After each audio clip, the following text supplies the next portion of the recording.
Hi gamers, my name is Toffees, as always, bringing you the fresh antics and news this morning as we get this show on the road. I'm joined today by our guest, Gorgon the Wonder Cow, who is going to be featuring in today. How you doing today, Gorgon? Oh, I'm doing all right. It is a beautiful, beautiful morning, so happy to be here. Exactly, can't argue that. It's a nice morning. Sorry we got a little bit of a late start today. My alarm clock didn't go off in time. So poor Gorgon got up at the original broadcast time and waited patiently for me to get here. So a big thanks to him for doing that as I dropped the proverbial ball.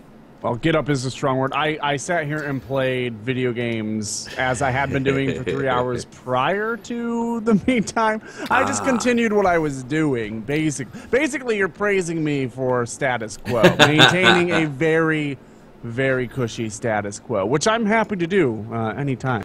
So have you actually been to bed yet, or do you plan on sleeping after coffee? No, I'm going to be up till probably 1 or 2, and then I'll go to bed. So. That makes perfect sense. You know, it's just a normal sleep schedule, Toffees. Don't freak out about it. I'm going to stay up until the sun is at its highest, so I can avoid the heat of the day. That makes sense. You can nap during the heat of the day. It'll be nice and peaceful. That is a great idea. So, guys, today our show will probably be short and sweet. As you know, it's a dark day for TI. There's nothing happening other than the assembly of the arena, which I'm going to try to find a picture of if I can, because I want to see where it's along, but I haven't been able to find one yet this morning. More importantly, though, we'll talk a little bit about what happened in TI yesterday, what the brackets look like going into Friday's main event, and then, of course, we'll talk about some other news in video games as well as the world around us. So, that said, remember to check out the show if you like on YouTube as well as our new SoundCloud. So you can get a soundcloud.com/Toffees_Dota2. Very, very easy. And that has all of the Coffee with Toffees morning shows as they go up on the RSS feed. So you can now listen on your drive to work without worrying about bandwidth issues. Alright, so that said, let's talk about yesterday. So just kind of a basic breakdown. It started out with a big match between Newbie and Titan. It's a best-of-3 bracket that we saw yesterday. Loser of this game goes home. Dreams are crushed, souls are broken, run at the money is ended, and crying is ensured. So the game went... I guess yesterday I made a pick and said here in the show that I thought there was a very good chance that Titan could seek out an upset. Now, here I had reasoning for it. Titan beat them in their first meeting during the group stage. Oh, yeah.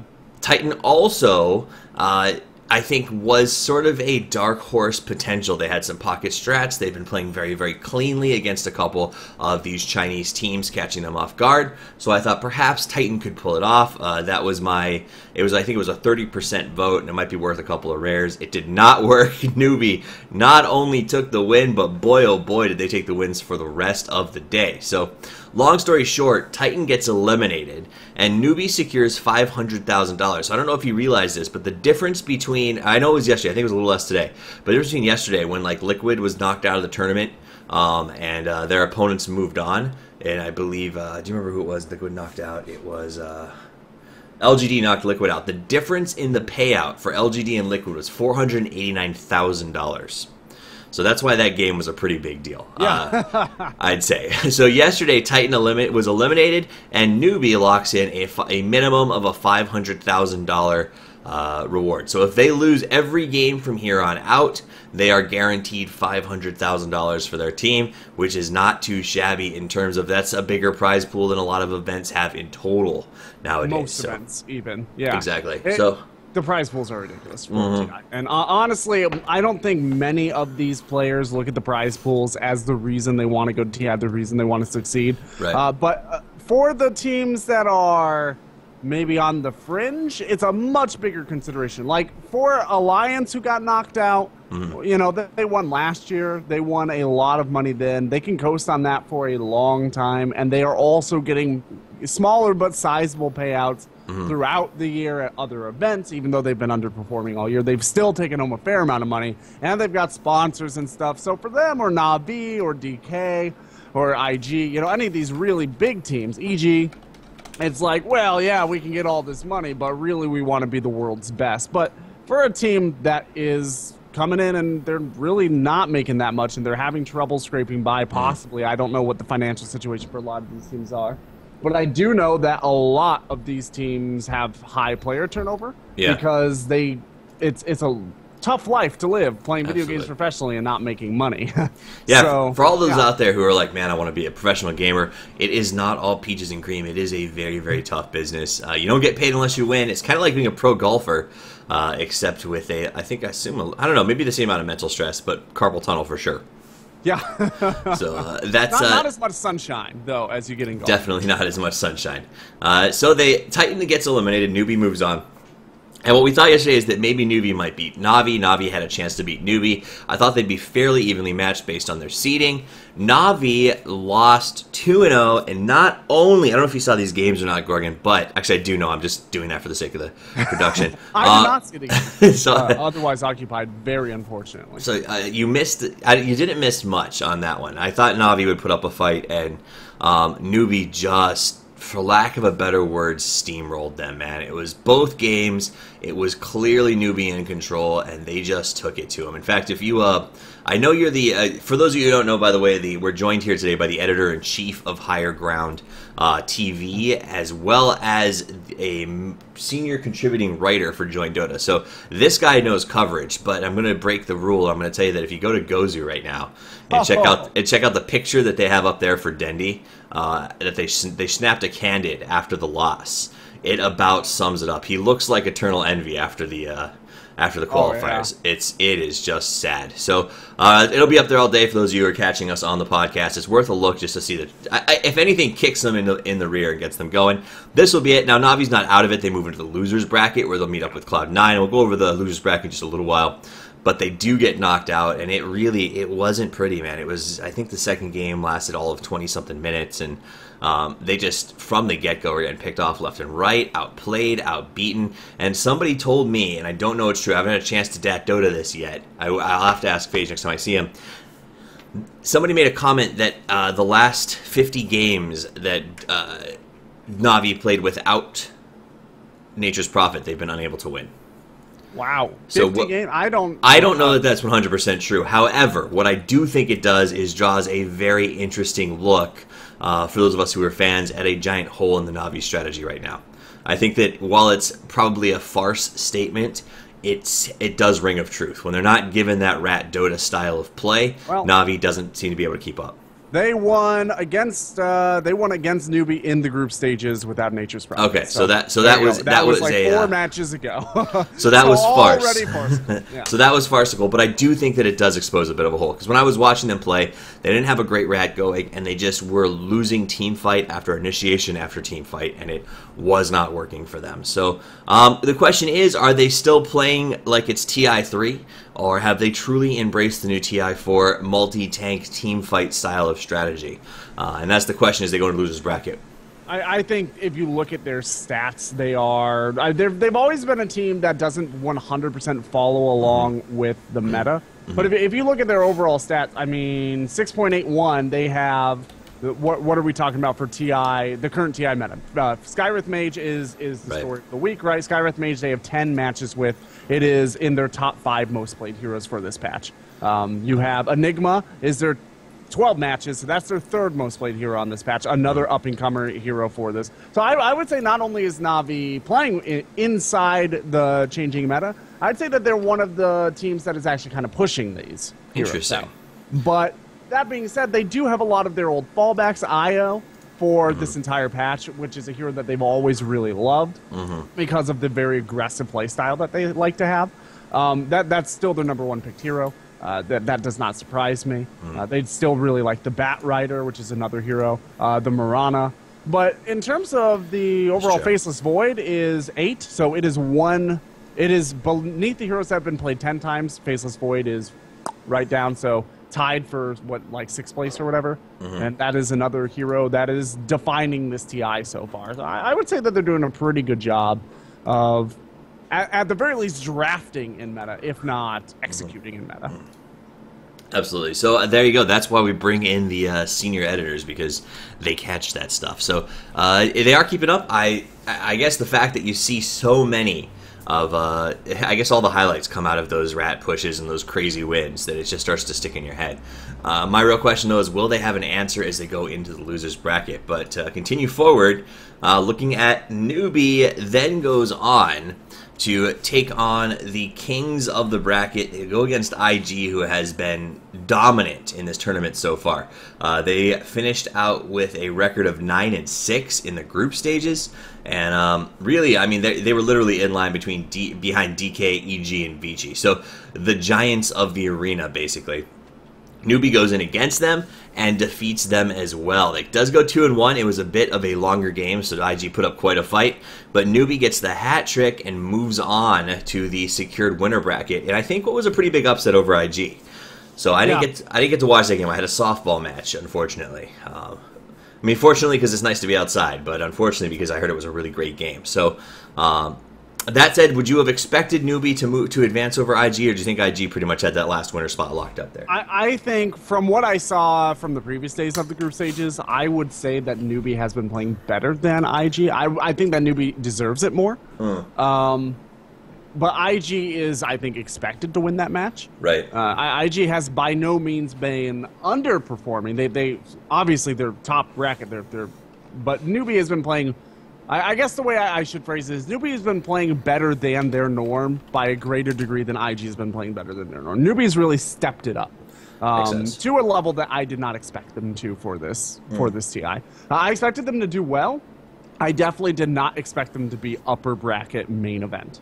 Right. That is not where I pegged them. You know, if I had to guess, I would have guessed EG, DK, IG, and then +1, maybe a Navi if they really pulled up, you know, their britches and made it happen. Otherwise, you know, +1, VG, Newbie, somebody along those lines. Right. The fact that Newbie got in there and secured it over IG is... You know, it says that they're here to win, you know? Absolutely. Yeah, I think it does, too. I think they've done a really good job. They had a tough day. They came back. You know, when you go back to their group stages, and I'll slide up to this real quick so we can look at that. Where are you, Newbie, with your guy with sword? There he is. They had a pretty tough run there against some of the top teams. They lost against Navi the first time around. They lost. I believe it was a loss. Yep, because of the Nature's Prophet. They lost to EG. They lost to Empire. They lost to DK. They lost to VG. And then they actually lost to Titan and Fnatic as well. So they had a very tough group stage run. Oh, they lost to Liquid too. So they really didn't have that many wins against the big dogs in the tournament, and yet came out when it counted. So I think that shows that maybe they finally got their feet under them. They've started to feel comfortable with the travel differences. They're going to have 2 good days to prep for the next one. And it looks like Phage, who's actually joined us over on the stream to chat in with the show, has said that IG's been really dominant with Razor. And Newbie did a great job of banning him out in the first stage 2 of the 3. So it sounds like they're...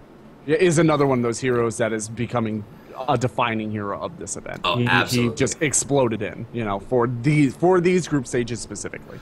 So, but it looks like, I mean, essentially Newbie knew that, though. They knew that IG dominates with it and has had great numbers. So they banned him in the first 2. And then picked him in the third one with the first pick. So they were able to take that away from the guys on the side of IG, and IG didn't have an answer to that. So kudos to them for figuring out the strategy and breaking the high ground, if you will, in terms of the winner's bracket. So that's the way that it fell out in the games yesterday. Everyone I've spoken with says that I think it was the IG game 2 of Newbie was supposed to be off the charts good. So if you get a chance to go back and watch anything from yesterday, that would be one to watch. Being that it's the only match that went 2-1, I would say you're probably safe to just go watch all 3. I definitely would not, as much as it pains me to say so, waste my time watching the Newbie Navi games. They were just a giant letdown. I hope Navi really pulls into it, and yeah. I don't expect necessarily Navi to come into the grand finals here this year. Right. As much as they are legacy, it's nice to see a year where maybe some of the other gaming houses are starting to get some serious, I don't know, clout like Navi has, more than 1 or 2 other major competitors a year. This year we have like 5 major competitors, and Navi is arguably not one of them. I like it. I mean, I like that Navi has this huge narrative, but I really do like the idea that for the grand final, we are very likely to have a lot of fresh faces that have not seen a TI grand final before. That is true. And the other question I have to ask, so that kind of brings me to something I've been wondering about, is the difficulty that is being had, in your opinion, by Alliance and Navi. Alliance obviously knocked out during the group stages, for crying out loud. Do you think that has anything to do with the fact that they are, I think we call them legacy teams that came about during a time when maybe Dota 2 wasn't at the competitive level that it is right now, with stakes as high as they are, so their training habits aren't quite the same as some of these up-and-coming teams that know that they're going to get sponsors, know that they've got to grind it out and play together constantly to be able to handle those top teams, and are still a little casual about their training process? Here's what I've heard. I've heard Alliance has had a fairly intense training process for the last 2 months. So the fact that they get knocked out, I don't think comes down to their overall training. I think what it really is going to end up coming down to is that those teams, be they legacies or not, have had more trouble adjusting to the way the game is played now, especially the way the game is played now in the Asian scene. Because Navi does not play China that often. In fact, this year they played China even less than normal, if I'm not mistaken, because they weren't playing as many big intercontinental events. They were doing a lot more of the European events. Alliance did, I remember, they got over for 1 or 2 fairly sizable Chinese cups, but they also didn't play a whole lot against China. And I haven't run the stats on this, but I'm willing to bet that overall they have more trouble with Eastern teams than Western teams because they just don't have as much scrimming potential with those teams. Yeah, I do think that the new teams have a lot of reason, not in the new teams, the less successful historically teams have a lot of reason to put their nose to the grindstone and really make it work because they do want to pick up sponsors and they do want to get enough money to live on for the next year while they train out for the next TI, which they hope will be bigger and better. And of course, they want to be considered the best in the world. But I don't think that is untrue of Navi and Alliance and or DK even as, teams that are legacies. I would still say that those teams should have an advantage. And the fact that they are behind just comes down to the moment in time that we're talking about. Like, if we were talking about Navi last December, it would have been a different story. It's just they aren't playing at the level that they were playing at then because they have not adjusted as well to the current meta. It doesn't fit their play style as well, and I think that they have a little bit of trouble with it. Absolutely. I agree with that completely, and I think they're just having a hard time adjusting.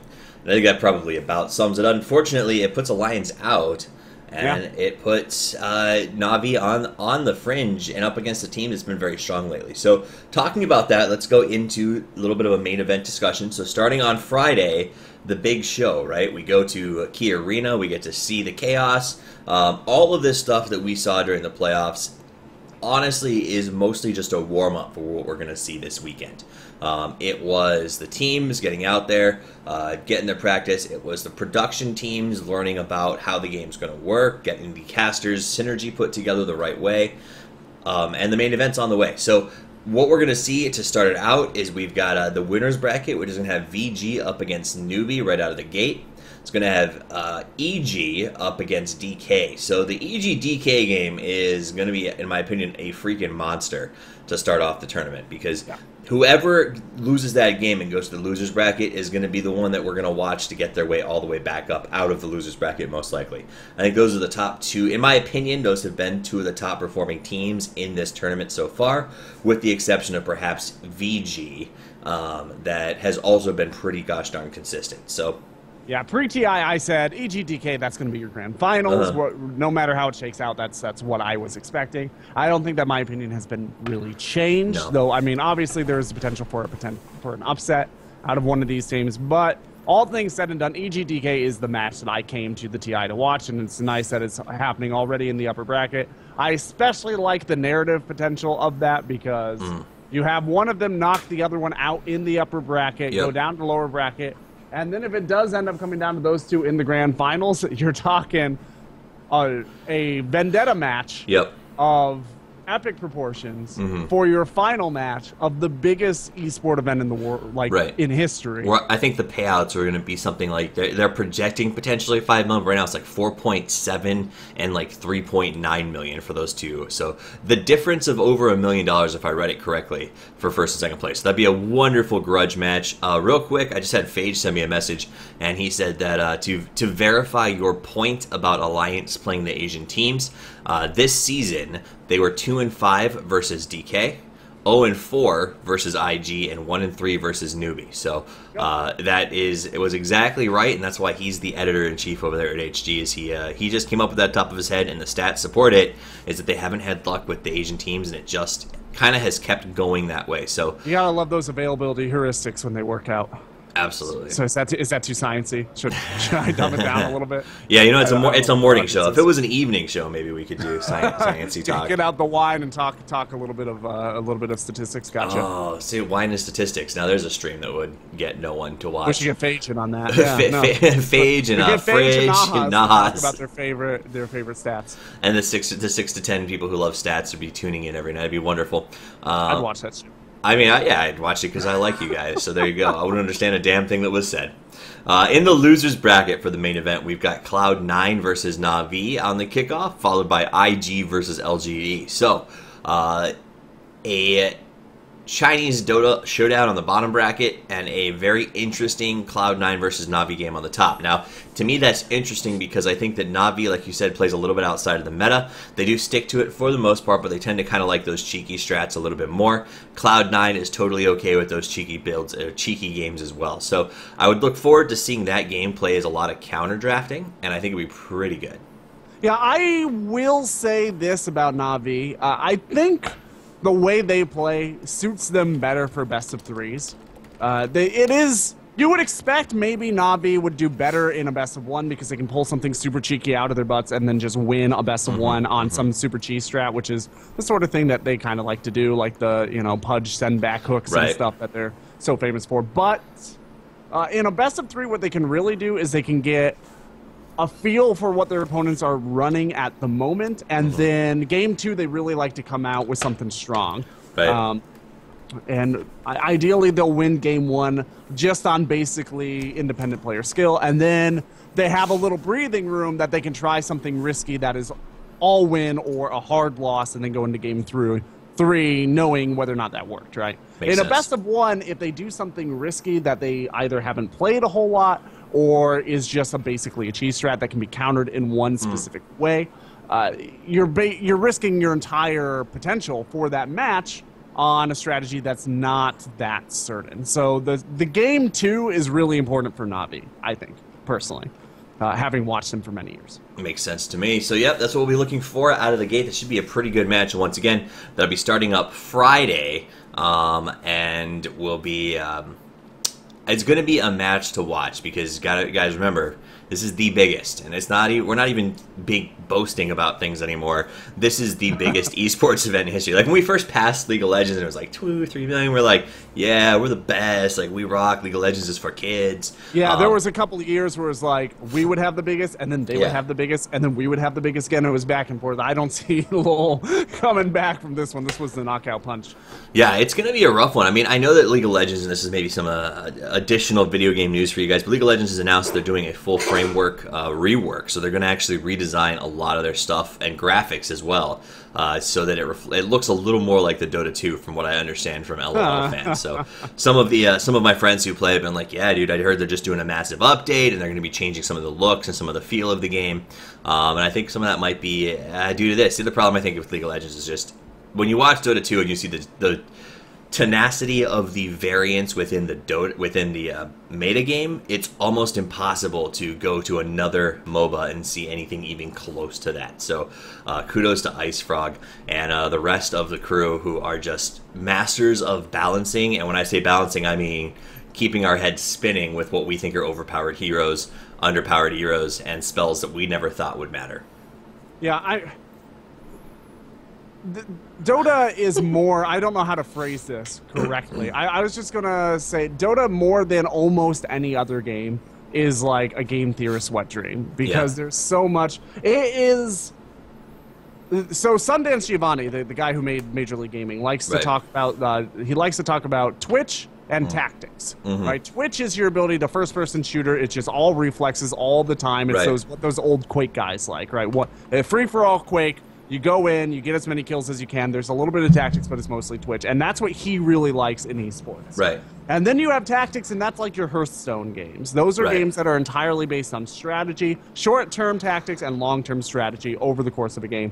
Right. And all of those games have some metagame, but none of those games are as dominated by metagame, which is, for those people who use meta and don't really know what it means, metagame in game theory is the amount of knowledge that you have about how your opponent is going to view the game, what your opponent values in the game. So metagame, or your ability to understand what your opponent is thinking and think accordingly, and the ability to double bluff those thoughts and triple bluff, that drives Dota more than Right. almost any other competition in the world. Like to the level that strict hard strategy games like chess or Arima do, Right. or Go. So, arguably even more because there are more variations in Dota, right? But I don't know. I don't see any game that's on the market now, Right. anytime soon, having the longevity that Dota has, at least in its potential, because every year it's a different game. And speaking of which, Phage Guy and I will, on High Ground TV, be running either during the International or shortly after the International a comparison of metagame analysis for TI3 and TI4, and Interesting. explaining the differences, why the game has changed the way it has, at least to some degree. So for those of you who are interested in what we're talking about, maybe you're new to Dota, and you don't really understand what we mean by the changes in metagame, go over to highground.tv. Sometime, I'll announce it on my Twitter as well when it goes out, but we will be giving you a little taste of, how the grounds have been shifting so that you can kind of see the evolution of Dota, even though the game itself, while it has changed because of patches, fundamentally at its Right. core is more or less the same game. No, I just knocked my headset off. It's back now. I would manage to knock my headset off at the end of what you were talking about. But that said, let's. I just got very vulgar very quickly, so you Darn. don't even. Well, I think I'm rated as adult on my upload, so no big deal there. Surprise vulgarity. Right. Welcome to Morning Gorgon. Who was it? I think was it somebody did it on it might have been Malk that Melk? did it on the panel by accident the other day. It was pretty funny. He dropped the F-bomb, I think it was, and was like, because they got in that MMR game. I don't know if you watched that part. It was a couple of the casters started giving each other analysis desk MMR points. So they would like guess at games, and they would like make calls before a draft, and if they got picked up, they got bonus MR, and if nothing got picked up, they lost. And he dropped the F-bomb by accident in the middle of an analysis, and Shivar, and I can't remember who it was, I think it might have, I forgot who the set third person was, both just turned to him and they're like, minus 225 MR. And I was like, that's funny. So it was pretty entertaining. The analysis desk, it really got comfortable towards the last day, so that was a lot of fun to watch. But that's it as far as like what you need to know about what's happened in TI so far. Now, as we roll forward into the next topics, are there any thoughts that you have about TI so far? Things you want people to know, things you want people to think about as we go into Friday, or do you think we've covered it for the most part? Think about this. If you've been watching the group stages for TI and you think that you've seen what you came to see, there were dozens of games and they were all, for the most part, very good, with very good teams going up against each other, and you're thinking, the meta's been shifting for this event. Teams that are near the top and didn't really have to worry about being knocked out, which are most of the teams that are here, have not even begun to show their cards. So if you're thinking that you have a sense of where the meta is going, if you're thinking that you have a sense of how the games are playing out, you don't, because a lot of these teams are still holding their best strategies to the chest, their most practiced strategies to the chest, their most surprising counters to the chest, and they're still trying to come up with ways to go against that Skywrath Mage, to go against that Razor, to figure out, in case this continues, what are they going to do? And so make sure you tune in at least to some of the games for the main event, because that's when you're really going to see interesting things drop. Absolutely. It'll definitely be interesting. I think we'll see a meta shift. I think we'll probably see some heroes emerge that weren't quite as popular or weren't getting a ton of picks by those teams in the last set. Knowing they're comfortable, why would they reveal anything? But I'll leave with this thought. Lysander actually put a post on Twitter last night that I thought was interesting. He said, if you have an MMR of over 4K, you may reconsider queuing on US servers this week. And I thought that was interesting because every single top player in the world is now sitting in a room for the next 2 days doing nothing but grinding out practices, I would assume pubs on heroes that they want to get under their belt a little bit better. Yeah, they're probably not scrimming each other very much right now. And that's the point. It's like they won't scrim. They'll probably go 5 deep on ranked matches, or they will go what's the word for when the account's not yours? Smurfing, and just go in and practice heroes and pubs. And it's I think it'd probably be quite painful for the rest of us as we try to get in there and play our ranked games and just get obliterated. So do have some care queuing on the US servers, especially the West Coast ones, as it is going to be packed to the hilt with pros. That said, if you're in the 4K bubble or a little bit above and you want to meet some of the pros, hey, now might be the time to queue meet US is West. A strong word. Get annihilated by. Right. Yeah, throw arrow, meet arrow, die arrow sort of deal. So that's it for the TI coverage for this morning. We'll move on to some other things in video game news right now. Things that you probably haven't heard or will hear soon. It was announced earlier this evening that it looks like early accesses, which have been all the rage in Steam, right? Everybody sees the early access stuff. Like literally, I feel like every game releases early access nowadays. A lot of them do. Especially like sometimes you get games that are like early access. Mm-hmm. This game is not yet designed. Right. Here's like you can have some lint from our dryers, and we will mail you that to you with a personal thank you.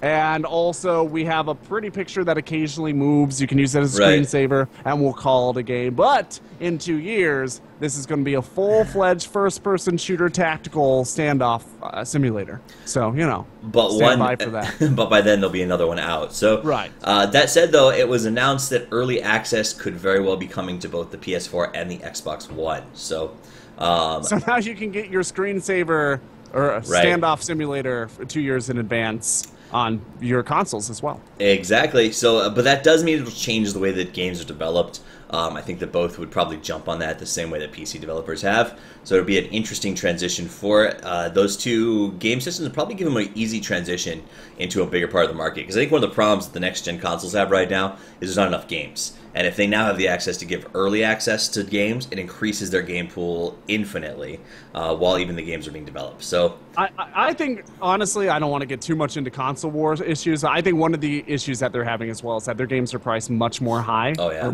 They're much more expensive than games on PC. Absolutely. And people are starting, like, most household PCs are now capable of running high-end games very easily.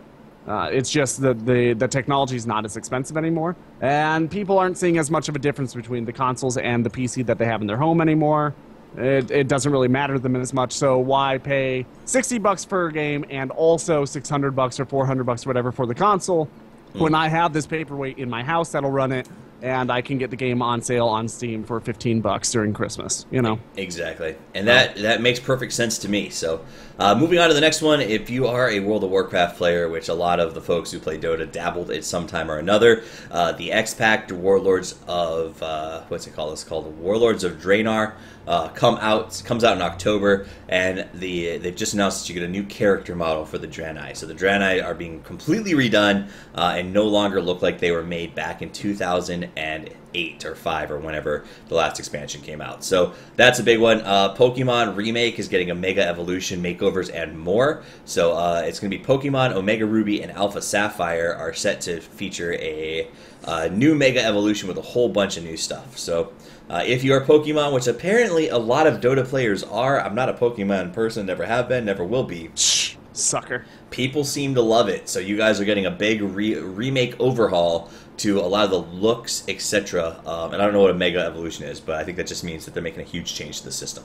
I haven't played Pokemon since Yellow, but it is it is a well-designed series in terms of entertainment value, for sure. I'm glad that the series continues to do so well. and to keep evolving, which I think is a big one. So Right. that is a pretty. I thought that was a pretty big deal, and it looks like only other things that really happen is SteelSeries released a new Dota 2 gaming mouse, which I think is, God bless SteelSeries on their keyboards. However, I really don't buy into the mice that they're releasing for the game. So the Dota 2 mouse, see if I can pull a picture of it. Mercantilize. People will buy stuff if it has Dota 2 on it. They're true. big Dota 2 people, so whatever. If they want a mouse that is basically the same mouse that SteelSeries is selling for some other games, but also says Dota 2 on it, but it's their money. Well, the thing that kills me is the fact that even their Dota 2 mouse only still has two thumb buttons and one middle button. So it's not it's not even like a fully That is not enough buttons. Yeah, that's not a mobile. I mean, at bare minimum, I think if you're buying a mobile, 3 thumb buttons, and I regularly wish I had more. Exactly. If you want a mobile mouse, you need to have at least 4. I run 12, and I wish I had more from time to time. So keeping those thumb buttons in Dota are really, really helpful to give you multi-access to skills. So I don't know why they chose to do that, but figured it was worth announcing. And the interesting thing to kind of think about is if you're going to design games for us, if you're going to design controllers for us, design controllers for us, not for you. And that's so that's all she wrote right there as far as additional gaming news. As far as the what? What else? Wait, what did I miss? What did I miss? I was reading. You're not gonna mention Evo 2014 coming up here, or having just happened actually. Oh, yesterday we talked about Mango winning Smash Brothers. Okay, I was going to say, like, that's one of the other biggest events in the world, and it just happened like 2 days ago. And no coverage at all. But you already talked about it. Yeah, yesterday's show we talked about Mango. I forgot who he went up against, but he beat him in the semis, sent him to loser bracket return, and they went 2-1 for Mango of C9 to take home. I think it's his second in a row Super Smash Brothers title. So the other big story with that was that apparently Wobbles won last year, but I might okay. I don't follow Smash. I know that he was repeating it from some past game, but from what I understand, the big news in that was that there was a player who came out and instead of using the typical control setup, which is it joystick that most people use for Smash Brothers. I'm sorry. I was looking up whether or not Wobbles won. He got second. I watched up until the semifinals, and I guess he got eliminated in the semifinals. So sorry. What were we talking about? When people play Smash, do they use joysticks, or what's the normal controller type to play Smash Brothers? It's a GameCube controller. It's a GameCube controller. Apparently, someone played with a PlayStation controller or something like that, and weird. modded out. That was I didn't know. A legal possibility. I didn't know it was either. I know that you can play with a Wii controllers in some tournaments, which is like, if you hate yourself and really want to lose, then that's a really great way to do it. But yeah, the typical controller is a GameCube controller, and that is, in my opinion, the best competitive fighting game of all time. So I'll get flamed for that probably, but I love that game. Absolutely. I love that entire series. I mean, no, and people love it, but somebody came in and played with a different style of controller that nobody else uses, and so First Panda verifies that we can do it with the PS3 controller. Apparently he did, and went pretty far in the competition. So I don't know. That was big news in the Smash Brothers world, which I guess would be like if someone came into Dota and said, "Hey, I just did really well and pwned you using 2 joysticks and a couple of buttons on the joystick simulator." So I mean, the PS3 controller, it's a different layout with all the same buttons, right? So it's not that different. For PC gamers, it's kind of hard to imagine that being a big deal, because we're like, oh yeah, everybody that I know uses a different mouse and keyboard, and it's all the same buttons in a slightly different order of placement. So that's basically what we're talking about here. But for people who have a much more rigid form of controlling their game, it's a bigger deal. It is. So it's interesting. It was a topic. Maybe it's because he was allowed to use it, but it is what it is. Jumping down, that's the other thing I want to talk about gaming news. That's what it was. NVIDIA just announced that they are creating a console. What's what I'm looking for? Basically, a console system that is for playing video games on your TV. They're going to release console games, but it will also plug directly into your computer so that you can port all of your PC games directly to your TV, if that makes sense. So you will no longer be restricted on your Steam games to your actual computer. You'll be able to port them out, any game that has controller options, to your TV, and play them there as if it was a console. That's just an NVIDIA thing, or is that NVIDIA was in it. So right now, it sounds like that's what the Steam machine was supposed to kind of bring to the table a little bit. There were a couple of competing designers trying to make a Steam machine before Steam Machine made Steam Machine. Yep. And apparently, is this one of those competing designers? This is, I think, the primary. NVIDIA looks like they could potentially really, really make this thing happen. They'll be doing it without... So the upside is you won't be required to utilize Steam. It'll just be able to port any game that's on your PC, from what I understand. The other side of the coin, though, is it does require NVIDIA software/card. So for NVIDIA owners, it'll probably be a cheaper alternative to the Steam machine. However, if you are a Radeon person like some of us, it's not really going to matter. Not going to matter.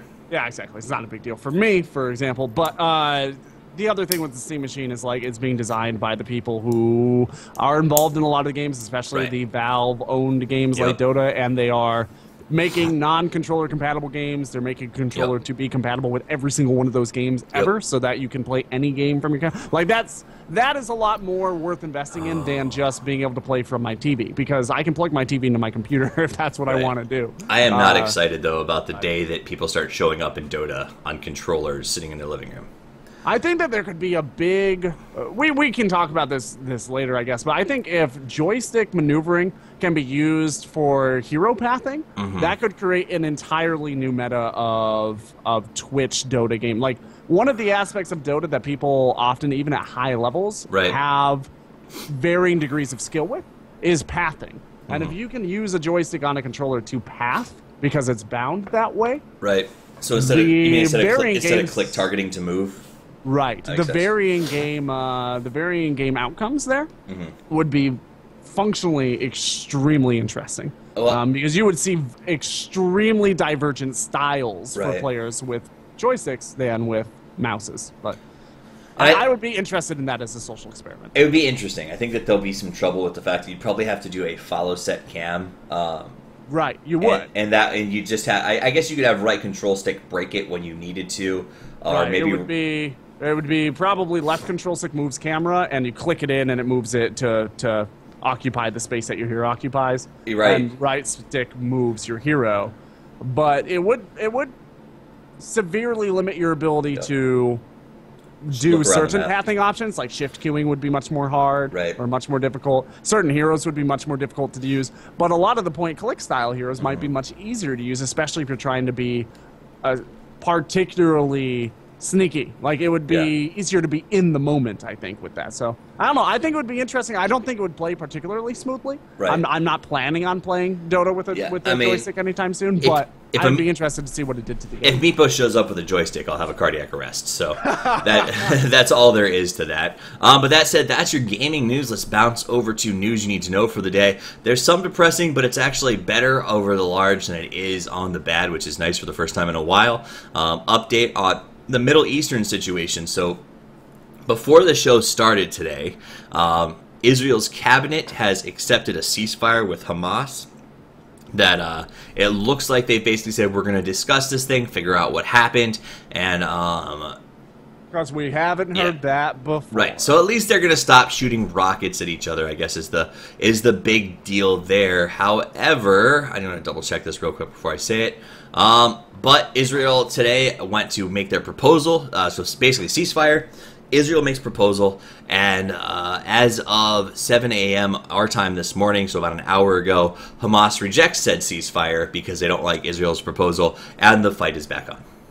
You know, it's the same old song and dance. Yep. It will be the same old song and dance. It's like it is terrible news to know, but it doesn't surprise anybody. It doesn't add anything to our understanding of the area. It just makes people sad, you know. Yep. I don't know.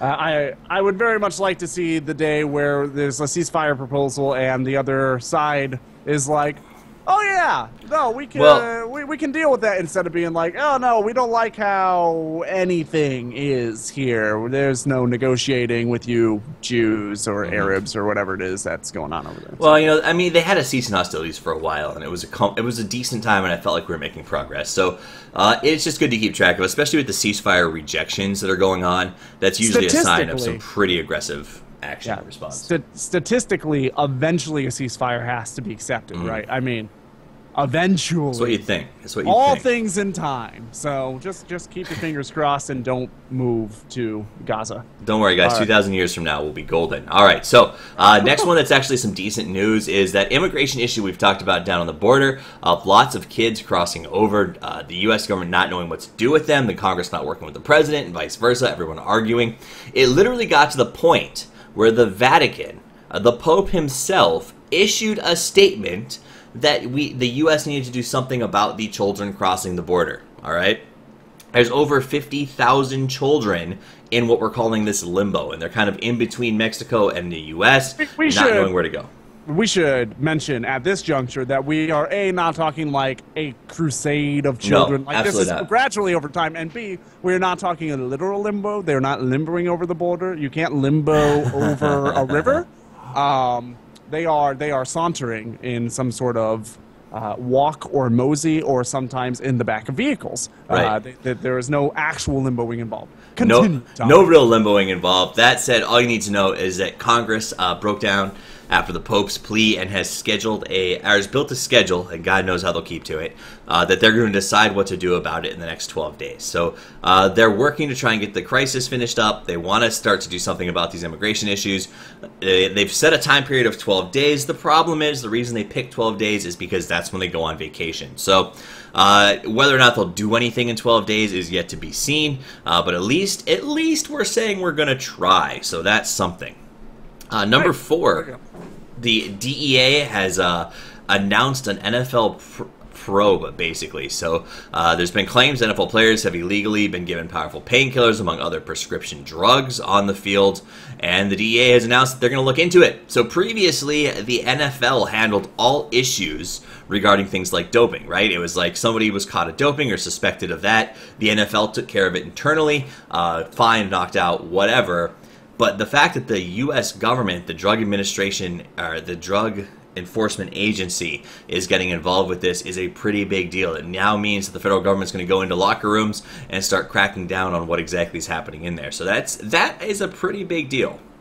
Yeah, but of course, in true spirit of the DEA, all black players will be sent to jail if they find any sort of illicit drug usage, whereas white players will be given a slap on the wrist. Because otherwise it wouldn't be the DEA, right? It just wouldn't be the DEA. There weren't a double standard. Sorry, is that too political for the show? Am I crossing the line? There's a difference between the DEA and the DA. So the district attorney may be biased, but the DEA usually tends to be pretty yeah, they do. They're more in charge of big sweeping stings, so a lot of folks get caught in the dragnet. But either way, it will be interesting, and I don't think it'll be the players who are going to get caught here. It seems like they're doing it to protect the players. A lot of this came off the back of the former Chicago quarterback, Jim McMahon, from a while back ago, said that he got hooked on painkillers throughout his career because it was just being shelled out to him illegally by the trainers and the coaching staff. So if anybody's going to get hurt, it'll be the management. Because a trainer hands you something, you have absolutely no responsibility for whether or not you took it, right? If your trainer hands you a metric ton of cocaine, right, and says this will make your performance really energetic on the field. You just knock into this before every every game. You have no legal responsibility for whether or not you're doing it. I don't know. The fact that I spoke that way, I guess, sums up the problem with our worship of athletics in this country. But that's besides the point. We'll go to number 5, which is Tracy Morgan. I don't know, you guys probably know Tracy Morgan from SNL and 30 Rock. He was in a horrible traffic accident, spent 2 weeks in critical condition and 3 weeks in a rehab center, and has been released and is now back home, and has filed a lawsuit against Walmart for its tractor trailer driver who rear-ended his limo van. Who drives a limo van? Tracy Morgan, apparently. But he probably doesn't drive it himself. No, he chills. He is in it while it is being driven. Had he been driving, he would have been fine in terms of the limo van. The driver walked away from that without an issue. That said, though, the driver was going for more than 24 hours without sleep when he got into that accident. So, which is not uncommon for right. It's against the rules, transportation drivers. But it's against the rules, but they will look the other way because it makes them money. So it is like you're not allowed to take illegal painkillers in the NFL. Right. It's like it's against the rules, but really you should probably be doing it. I think that I don't think it had anything to do with sleep. I think that truck driver rear-ended Tracy Morgan so that he could put Tracy Morgan in the same condition that his career's in. Critical? Is that No, is that you know, good enough for the show? I don't. no, that's I never good. know That's where, good. where I'm hitting the line. No, there's no line. It's a morning show, so like you're a guest. You can literally say anything that you want, within reason, I guess. But no, I mean it's true, and I don't think the thing about Tracy Morgan's career is I don't think he cares at this point. He's gotten to the point where he's gonna have so much money off of 30 Rock syndication that he could probably Uncle Scrooge the crap out of it and be totally okay. The only person who seems to care that 30 Rock is going to comes to an end is Tina Fey, because she keeps writing, and I think that's just because she has a I like that show. So right. No, I mean cares show. in the point of like, God, I have no work left. Yeah. Well, She has this like palpable drive to always be writing something, so she's still working. Everyone else from the show's like, oh man, I just made a crap ton of money, like a metric crap ton. I'm good. yeah, a lot of them too were at different points in the career than Tina Fey. Like that's Tina Fey's first big show. You know what I mean? It's she did other things, but that's like her baby. Right. You know, and so it's different when it was yours. You want to drive more, I suspect. But though I guess Seinfeld didn't, a lot of comedians didn't. But I don't know. I respect Tina Fey as a comedian and as a whatever as a writer. I look at Tina Fey. I used to write a little bit of comedy, and I used to study her work a little bit and kind of tear it apart and see what made it tick. And I like her style. I think it's good. So I'm glad she's continuing to work. I agree with that, and those are really the main pieces of news for you to kind of know today as you head out to face your morning. The last update that we've come together, I've gotten in the habit of giving it every day because it makes me laugh, is your potato salad update. With God, this thing is still going. With 18 days left to go, Mr. Zach Danger Brown is up to $50,000 and $50,200 with over 6,000 backers to make his little bowl of potato salad. So that young man is going to be paying his college bills after this, or if he didn't go to college, he'll be paying his culinary school bills as he's up to over $50,000, and he gets to keep anything over what is spent on the party that he's going to throw. And honestly, he could throw quite a party for that amount of money. So yeah, I think I feel bad for if this thing continues to go at the rate it's going. At least I feel bad for his kids, because his kids are going to have to explain to their friends at school that they are potato salad heiresses. Right. His daughters. You know, they'll be in private school, and the kids will be like, how did your father make his fortune? Potato salad. How did yours make yours? Oh, we're old Rockefeller line. It just doesn't stand up. New money never stands up. Those kids are going to get teased. I love the fact that you see this like old money still is kind of like that Monopoly guy, you know, roaring 20s. Ah, yes. How did you make your money, good sir? Of course. Quite I've never had money or known anyone with money. So to me, that is like what having money is. It's like having a white mustache that curls up to your eyeballs and Right. talking in this weird, abstracted New England accent. You know, no, I live right by Harvard. Sometimes I'll stop down there and check things out. And You can tell the people with money by the mustaches. Right, well- That's why I have a mustache. I think it attracts money. They'll walk the out. whiter and bigger it gets, the more money you get. It's just science. It is, and they'll walk out and say things like, "Ah, is that your fine bike? I shall be riding it," and you can't say nothing about that. And they just have this weird accent. It's very strange. So that's Harvard. That's why I won't go there. And my grades weren't good enough. So one of the two. I'll let you pick which one. But that is all that we have for the show today. Gorgon, do you have any parting thoughts or things you want to say to the audience before we cut it out? Stop by highground.tv sometime. We're going to have this week. I'm going to be working on all the round one matchups. I'm going to be looking at the stats a little bit with Phage Guy, a little bit on my own, writing out some of the narrative that you need to know, and also telling you everything that you're going to want to know moving into the match in terms of background for the teams and their experiences together and apart, and really just tearing it out of the ether and doing all the work for you so you don't have to. So follow me on Twitter at GotCowDota if you want all of that information when I get it all put together. Make sure you're stopping by Join Dota for all of our coverage. We have, without a doubt, the best live coverage team in Dota. We have very hardworking staff writers that are going to be updating every single match live for the International.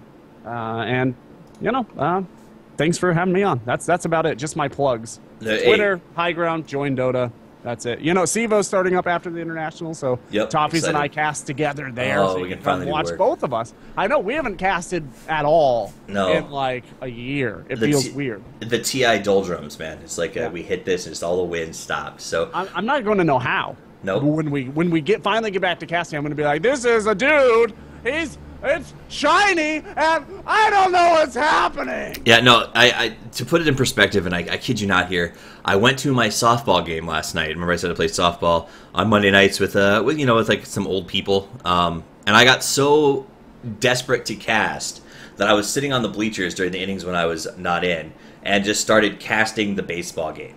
And apparently it went over very well. Everyone there was like, wow, you missed your call. And I'm like, little do you know that maybe I didn't. But it was entertaining, but that's how desperate I am to actually call plays. So hopefully we get back up and running soon. Guys, if you don't follow the channel, you can follow us on Twitch at Toffees_Dota2. This is where we do the live record of the show. And then obviously we upload it to our SoundCloud for an RSS feed. That's soundcloud.com/Toffees_Dota2. You can also catch it on YouTube if you want to watch the video portions, which are decent but not exceptional. You can look at my beautiful mug, though, if you do that, and that's over on YouTube. The link will be up on Twitter once they're uploaded today. But we appreciate your support. I'm still working on submitting the podcast. Once that's up, we'll be sure to let you guys know about that, so you can stay updated and get the automatic downloads before you leave for your day. That's literally all I have for you. So we appreciate you spending your morning with us as always, and we will leave you with a song by Chameleonaire.